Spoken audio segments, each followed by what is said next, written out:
Are we facing a free speech crisis here in Canada? Because the hits just keep on coming, and not in a good way. In recent days and weeks, Canadians have seen alarming stories about free speech suppression on the other side of the world.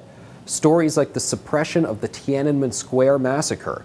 Many people in China wanting to talk about it, but social media being restricted, some text messages they can't even send out, certain words and characters that they can't text, a popular pop star being disappeared, and more. Very alarming stuff, but it's not just abroad. There are troubling things happening right here in Canada. Prime Minister Justin Trudeau has been going on for quite some time about the need to censor, restrict, regulate, punish social media because of hate speech and disinformation, electoral interference, all of these terms that, well, they certainly don't sound like good things, and the average Canadian would disapprove of them. But what do they mean? How do you define them? And so far, Trudeau has refused to offer definitions.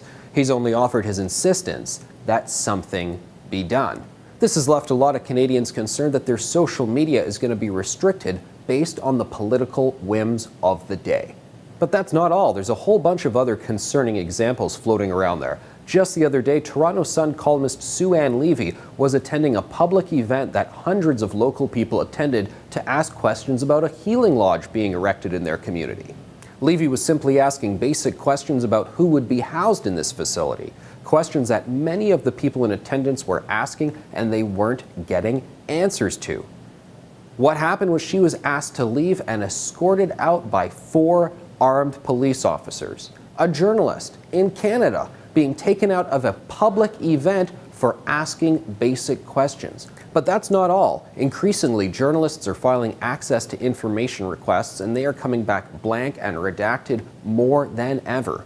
When politicians and law enforcement get up at the podium to take questions, more and more they say, no comment, can't comment, ongoing legal affair, ongoing process, nothing to see here, folks, so just take it and shut up and be on your merry way. Years ago, one of my columnists at the Ottawa Sun said that back in the day, they used to be able to pick up the phone, call any bureaucrat at the city, ask them a specific question about their department, and they would get an answer.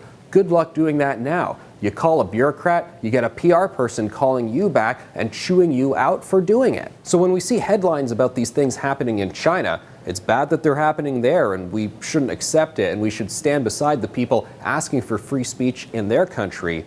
But what about what's happening in Canada? We're slipping, we're backsliding, and it ain't pretty. What do you think about this? Let us know, give us your comments. Don't forget to share this video and subscribe to our YouTube page.